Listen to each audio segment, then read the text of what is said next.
Aleluia. Bom dia, irmãos. Glória a Deus. Semana passada o Prakash esteve lá em casa, né? E ele queria muito comer curry, porque aqui no Brasil você não sabe o quanto que é difícil para um indiano viver sem pimenta e viver sem a comida indiana, né? Aí ele mesmo que fez o curry, fez uma bagunça boa na cozinha. Aí eu só fiz uma recomendação, falei para Prakash, menos pimenta, por favor. Ele falou, pastor Edinaldo, só hoje. Aí, meu irmão, foi pimenta. Aí a pimenta ainda ficou pouco, então tinha uma malagueta que eu tinha comprado, então a gente comeu junto a malagueta, né? Um pedaço de malagueta e um pouco de comida, porque senão você não consegue pensar sem pimenta, entendeu? Foi muita pimenta, muito bom, estava bom. E aí, assim, geralmente eu só como com a mão quando estou com Prakash, né? Porque aí, para acompanhar o irmão, você come com a mão, né? Glória a Deus. Irmãos, eu vou começar um tema aqui hoje. Eu sei que o tempo não é muito, mas é muito importante. E a gente, se não terminar, terminamos outro dia, não tem problema. Mas Deus tem colocado e foi queimado muito forte no meu coração sobre andar no Espírito, sobre algumas coisas muito fortes que Deus tem falado comigo, sobre andar no Espírito, sobre adoração verdadeira, adorar o Pai em Espírito e em verdade. Esses temas são importantíssimos para nós e eu tenho meditado em alguns textos. Se você olha a Bíblia de Gênesis a Apocalipse, você vai encontrar muitos textos importantíssimos que a gente precisa meditar. Por isso que eu falo que o tempo é pouco, porque é tanta coisa, né? E hoje de manhã eu estava meditando em algumas coisas. Por exemplo, no livro de Gênesis capítulo 22, versículos 2 a seguir, né? É um texto que fala sobre Abraão e o momento em que Deus fala com Abraão sobre entregar o seu filho sobre o altar. E eu quero ler esse texto, iniciar lendo esse texto aqui para a gente meditar, e depois eu vou correr por alguns outros textos. Gênesis capítulo 22, a partir do versículo 2, diz assim: Então disse Deus, toma seu filho, seu único filho, Isaque, a quem você ama, e vá para a região de Moriá, sacrifique-o ali como holocausto, num dos montes que eu vou indicar, o que eu indicarei. Parece um texto cruel, porque Deus não disse apenas, pega um menino, sacrifica sobre o altar. O Senhor está lembrando Abraão, estou pedindo a você, o seu único filho que você esperou, não é verdade? E além disso, esse único filho, você ama ele. E você ama esse filho, e Deus está dizendo, eu quero que você vá a um monte que eu vou indicar, e ali você vai sacrificar ele em holocausto. E uma das coisas muito fortes na vida de Abraão, que nós precisamos aprender, que há uma lição para nós na vida cristã, em andar no Espírito, e em andar com Deus, em adorar a Deus, adoração a Deus é uma vida completamente entregue em obediência a Deus. Então, o adorar a Deus é com a nossa própria vida. E Abraão está aqui num processo de adorar a Deus. E pela primeira vez, praticamente na Bíblia, é mencionada a palavra adorar. Porque aqui, logo a seguir, a palavra diz assim: Na manhã seguinte, Abraão levantou-se, preparou o seu jumento, levou consigo 2 dos seus servos e Isaque, seu filho. Depois de cortar lenha para o holocausto, partiu em direção ao lugar que Deus lhe havia indicado. E no terceiro dia de viagem, irmãos, foram 3 dias viajando, 3 dias com esse negócio na cabeça.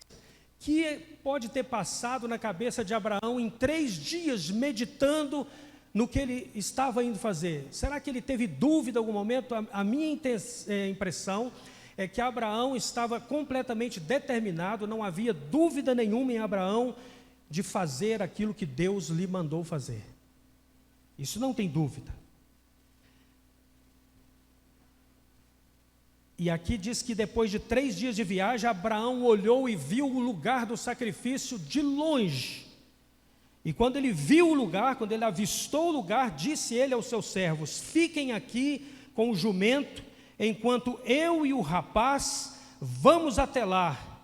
Depois de adorarmos, aí entra a palavra adoração aqui. Estão entendendo o que é adoração? E depois de adorarmos, voltaremos. Aí surge uma pergunta: como Abraão tinha certeza para dizer voltaremos? Ele não disse eu voltarei depois de ter adorado, porque o sacrifício era o próprio filho. Ele diz: nós estamos indo adorar a Deus e voltaremos. Glória a Deus. Sabe por que ele diz isso, irmãos? Porque Abraão era amigo de Deus. Ele tinha intimidade com Deus e sabia exatamente quem era o Deus que estava falando com ele. Era o Deus criador do céu e da terra, o mesmo que deu a ele um filho quando ele não podia ter filho, quando a mulher era estéril, já na idade avançada, e porque ele creu, e a Bíblia diz que ele creu contra a esperança, e isso lhe foi imputado por justiça, e ele viu a glória de Deus.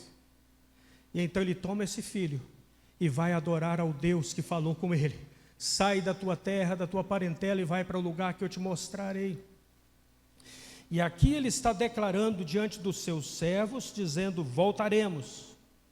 Então Abraão pegou a lenha do holocausto, colocou nos ombros do seu filho Isaque, e ele mesmo levou as brasas para o fogo e a faca, enquanto o filho levava a lenha. Isso significa que ele estava levando todos os ingredientes necessários para obedecer uma ordem, porque se a ordem era para ser cumprida e ele estava disposto a obedecer, a Bíblia diz lá em Hebreus que Abraão creu que o Deus que chamou ele poderia, está lá em Hebreus 11, poderia até chamar de volta o seu filho dos mortos para cumprir a promessa que tinha feito. Esse é o Deus que nós cremos. E Abraão creu nisso. Ele poderia ter titubeado, ele poderia ter retrocedido, ter reclamado, mas ele decidiu prestar ao Senhor um culto, uma adoração verdadeira, com todo o seu ser. E então ele foi e ele levou a brasa. Lá em Moçambique, quando as pessoas, é muito comum as pessoas andarem pelo caminho carregando o que eles chamam de lume, que é um pedaço de madeira que estava num fogo. Lá eles chamam de lume, né, que é uma brasa para colocar fogo lá para fazer comida. E aqui, lá no monte, não tinha como fazer fogo, então ele estava levando as brasas consigo para fazer o fogo para o sacrifício.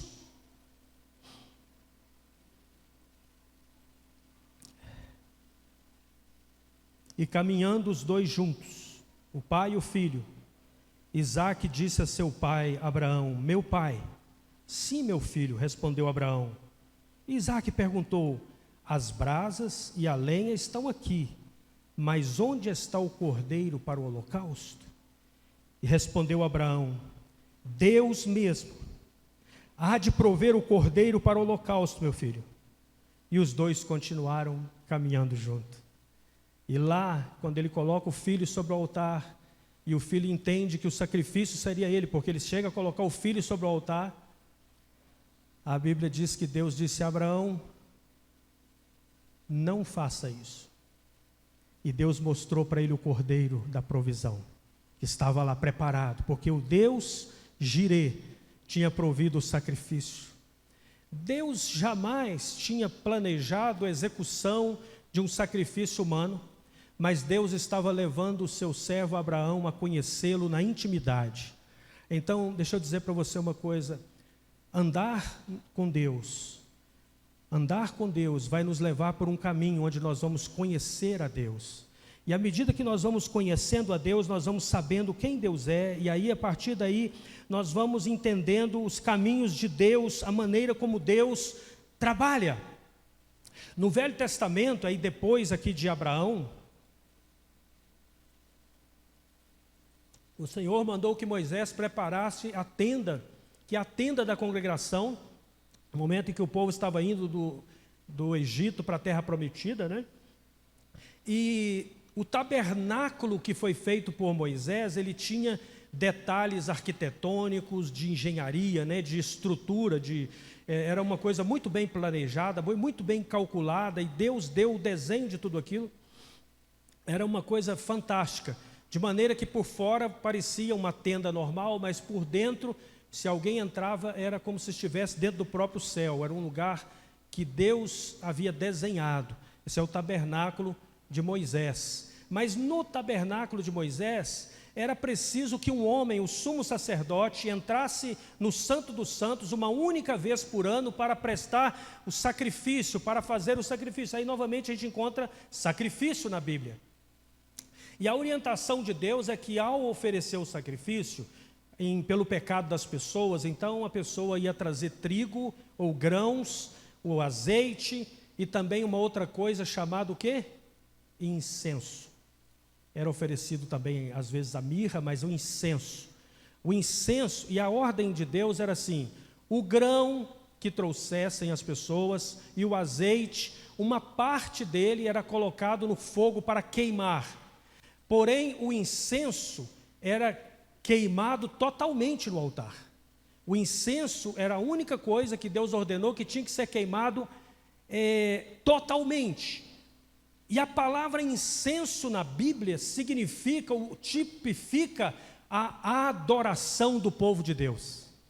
De maneira que a nossa adoração, ela é queimada, é sacrificada, é colocada no altar, no fogo de Deus, e é recebida com um cheiro suave na presença do Senhor. E esse incenso, ele não é para os homens, a glória não é para as pessoas, a honra não é para ninguém, ela é unicamente para o Deus Criador de todas as coisas. Então o incenso da igreja é só para Deus, amém, amados? O incenso é para Deus. O incenso era como se fosse uma resina tirada de árvores, né?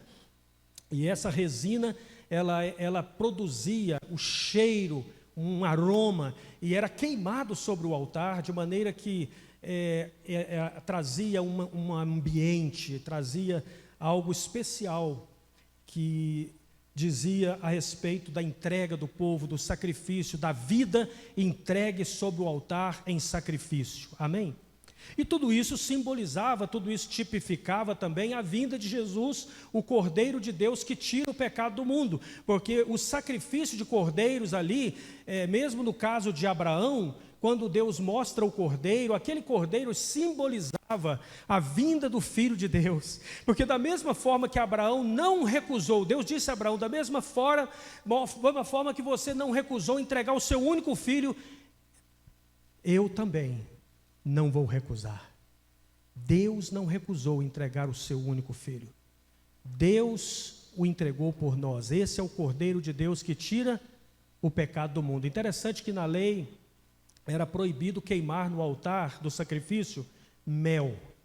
Porque o mel, apesar de ser doce, ele queimado no fogo, ele se torna uma borra, um carvão com cheiro desagradável. Faz uma bagunça que só. E não era aceitável queimar mel sobre o altar. Mas o incenso era a única coisa que conseguia ser queimado totalmente. Todo o aproveitamento do incenso era perfeito com a reação ao fogo. E aí, isso quer dizer para nós, queridos, que a adoração da igreja precisa ser guiada pelo Espírito Santo. Nós temos que ser dirigidos por Deus na nossa adoração, porque a adoração não é louvação, cantação, a adoração a Deus é uma vida entregue ao Senhor. Então você canta, nós usamos os instrumentos, que é muito importante, mas tudo isso dentro desse ambiente em que eu fiz uma entrega, de que eu me entreguei ao Senhor, de que eu quero Deus acima de tudo, a minha vida pertence a Deus. Depois eu estou correndo um pouco aqui, lá em Amós capítulo 9, 11, isso foi também citado em Atos capítulo 15, 16, porque Amós, dirigido pelo Senhor, ele fala que o tabernáculo de Davi, ele seria restaurado. Ele seria restaurado. Deus promete, ali no livro de Amós, capítulo 9, depois você pode ler 9 e 11, de que o tabernáculo de Davi será reconstruído.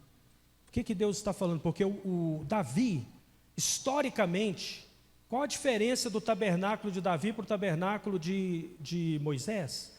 Historicamente, o tabernáculo de Davi aconteceu, falo historicamente, né?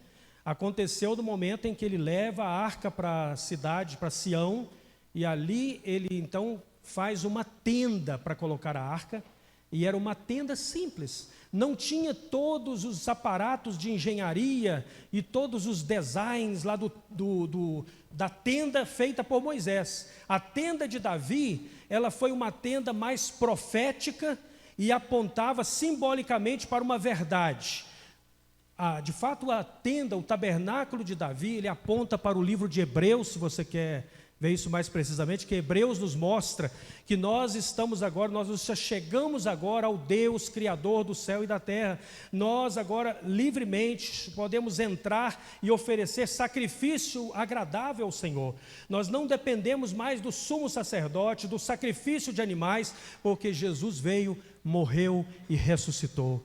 E então agora nós entramos num tempo em que nós podemos servir a Deus com todo o nosso ser, com toda a nossa alma, porque agora o Senhor disse assim: eu vou dar a vocês um novo coração, e vou escrever a minha lei nesse coração, de maneira que eu vou dar também a vocês um novo espírito. Ou seja, Deus promete que vai arrancar o coração de carne e nos dar um coração novo, que também é de carne, mas é novo. E Ele diz: eu vou colocar dentro de vocês um novo espírito, e aí eu vou pôr dentro de vocês o meu espírito, de maneira que nós nascemos de novo quando conhecemos o Evangelho. E isso que eu estou falando aqui, irmãos, é extremamente importante e assim, é tão sério, porque se eu vier aqui pregar para você um outro evangelho, eu vou ser responsabilizado por isso, eu vou ser julgado por isso. Mas ao ouvir esse evangelho de Jesus, ninguém aqui poderá depois dizer: eu não sabia, eu não ouvi, porque você está ouvindo o que é o Evangelho de Jesus, a resposta de Deus para todos nós, que está em Jesus Cristo. Ele veio, Ele morreu e Ele ressuscitou. E esse tabernáculo de Davi, a Bíblia fala que Davi, nesse tabernáculo, ele estabeleceu o que é turno de adoração 24 horas, e todo tipo de instrumento musical conhecido naquela época, mais os que Davi inventou e que outros inventaram, foram utilizados em adoração a Deus naquele lugar.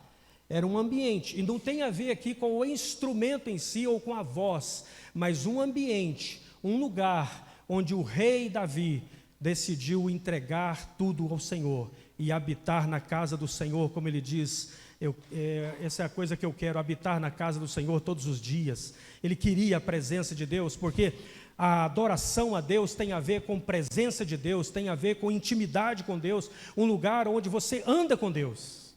Amém? Tem a ver com isso. Eu me lembro, o Timóteo deve lembrar, quando a gente estava vindo para o Brasil, o pastor José me pediu para trazer um instrumento da Escócia, que é uma flauta escocesa.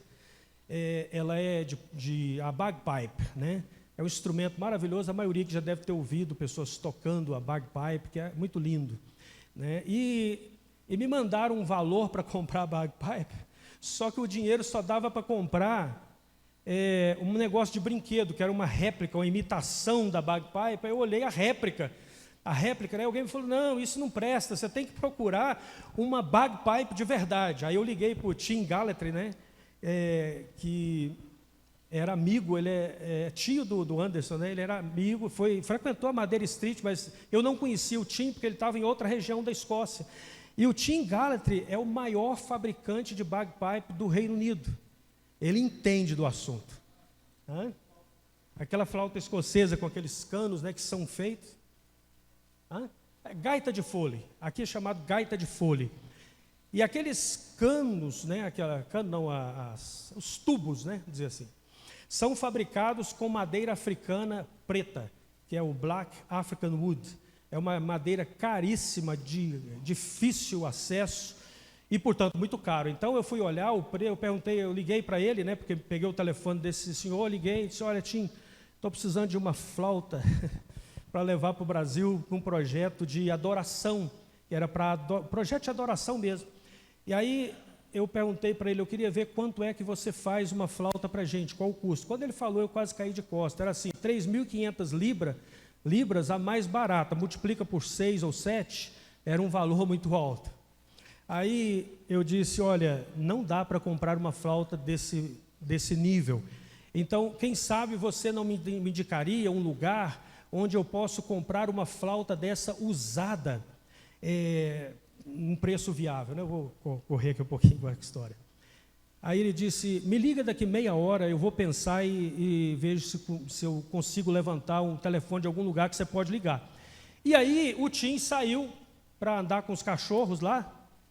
Aí meia hora depois eu liguei para ele, ele disse, olha, você está orando sobre isso? Porque aconteceu uma coisa muito estranha. Eu saí depois daquela hora para andar com os cachorros e quando eu estava voltando, Deus bradou no meu ouvido, por que você não dá essa flauta? Foi isso que ele me falou. Ele disse, então, esquece preço, valor, eu vou dar a minha flauta pessoal, porque isso é para o reino de Deus. E aí eu disse, bom, se é assim, a nossa despedida da Escócia vai ser no dia tal, pela manhã, então eu vou querer que você venha vestido de kilt e você vai tocar Amazing Grace na nossa despedida aqui da Escócia. E ele fez, ele entrou na igreja tocando essa flauta e nos entregou aquela flauta que era para o reino de Deus, para missões. Por que eu estou contando isso, irmãos? Tudo no reino de Deus precisa girar em torno da vontade de Deus na terra. A vida de Abraão girou em torno de quê? Fazer a vontade de Deus na terra. Tanto que Abraão não procurava uma terra, uma coisa física. Lá em Hebreus fala isso, ele estava ansiando, esperando por uma cidade onde o arquiteto e construtor era o próprio Deus. Ele estava querendo, era Deus, ele queria, era a presença de Deus, ele queria, era ter comunhão com Deus. Então, se você for percorrer tudo, esses textos tão importantes, você vai perceber o quanto Deus quer ter intimidade conosco. Então um dia, muitos anos depois dessas histórias que a gente está contando aqui, por exemplo, uma mulher foi ao poço para pegar água uma hora imprópria, porque ela era rejeitada naquela comunidade, ela já tinha tido 5 maridos, o que ela tinha não era dela, então ela tinha muitos inimigos, muitos problemas por ali, a vida dela era caótica, era uma mulher que estava quebrada, destruída por tantas coisas. E um dia normal, comum, como qualquer dia na vida daquela mulher, ela foi tirar água, mas naquele dia, o cumprimento da profecia estava acontecendo. Ela estava na beira do poço e alguém disse para ela, mulher, dá-me de beber, porque o poço é fundo e eu não tenho como tirar. E ela, sabendo que ele era judeu, disse, olha, tu és judeu, como pedes de beber a mim, que sou uma mulher samaritana? E Jesus disse, olha, se você soubesse quem é o que te pede, você me pediria, e eu ia te dar uma água viva, uma água que quem beber dessa água que eu der, vai fluir do seu interior uma fonte, de maneira que a água que Jesus dá, não é uma água que se bebe, mas é uma água que flui de dentro para fora, é um rio que vai fluir. E ela disse, é interessante que você tenha isso, mas você não tem como tirar água, por exemplo. Como é que vai tirar? Onde está essa água? É claro que eu quero dessa água. E Jesus disse, chama o seu marido e vem cá. E ela disse, eu não tenho marido. E então Jesus disse, verdadeiramente você não tem marido, porque tivesse 5 que você tem agora não é seu marido. E aí ela descobriu que Jesus não era profeta, porque o profeta poderia dizer coisas, revelar coisas, mas ele era alguém muito além dos profetas, muito mais do que profeta. Ele se parecia mais com o Cristo, Filho do Deus vivo, que ela esperava. E ela disse, sabe, eu sei que o Cristo virá, e quando ele virá, ele vai resolver essa bagunça toda, vai resolver essas coisas todas. E ele disse, sou eu mesmo que falo contigo.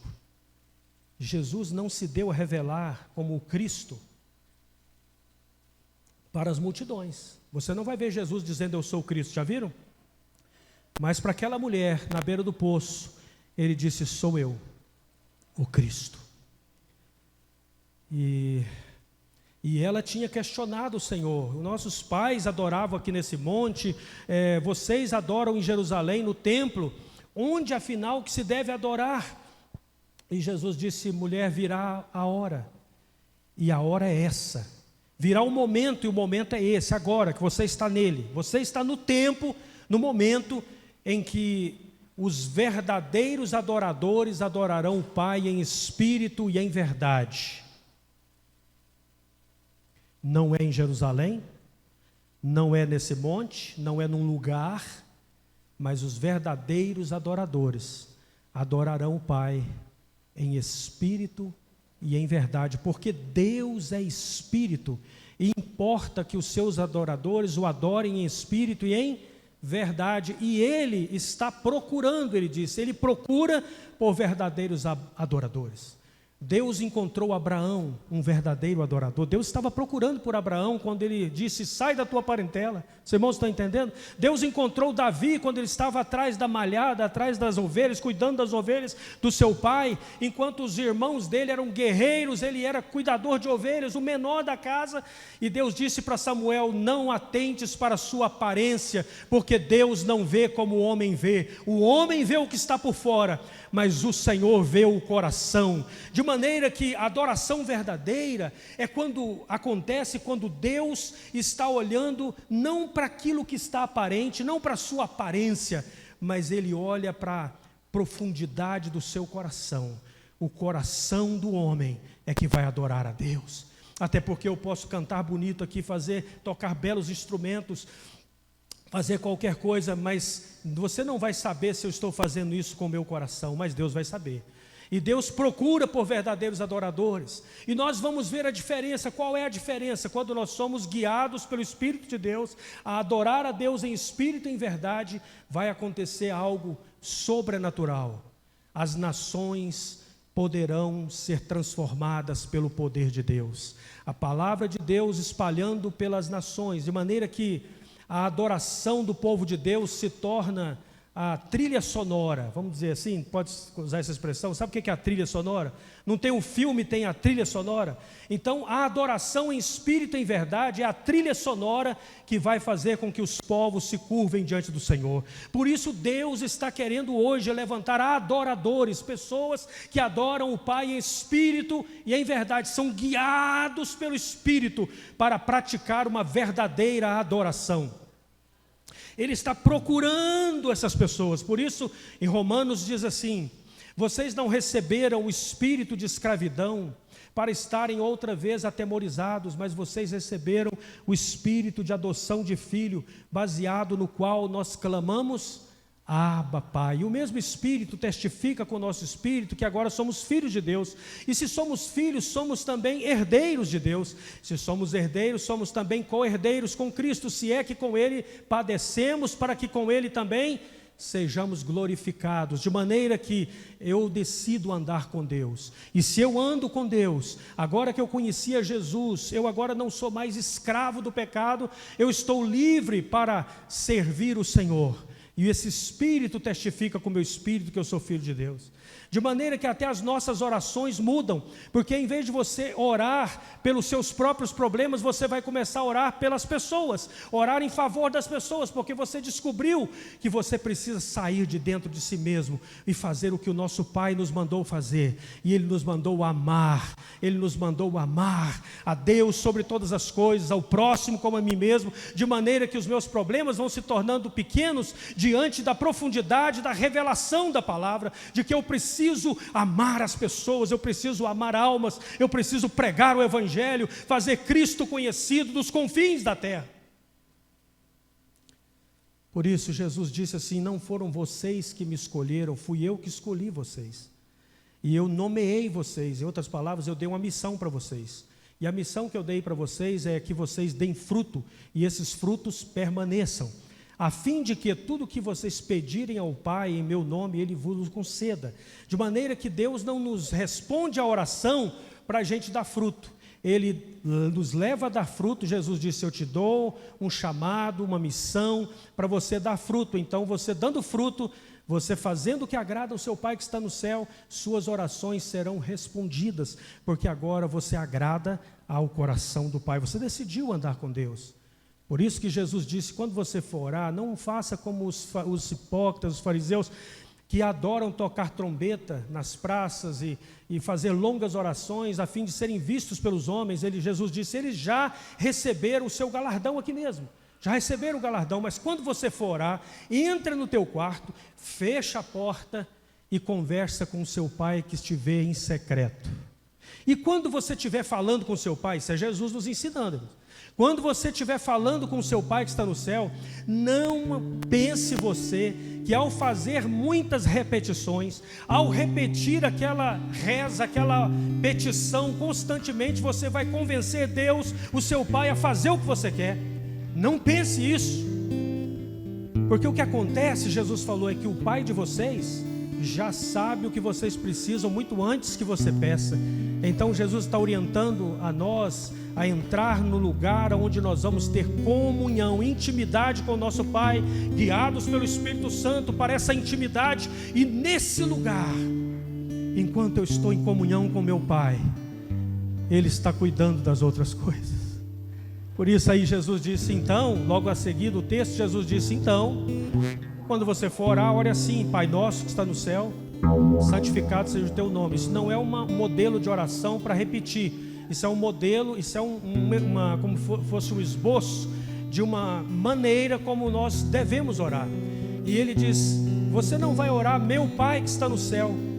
Você não vai orar, me dá a comida que eu preciso para hoje, a minha comida, está faltando comida lá em casa. Você vai orar dizendo Pai nosso, porque o Pai é nosso. E você vai orar Pão nosso, porque o pão é da família.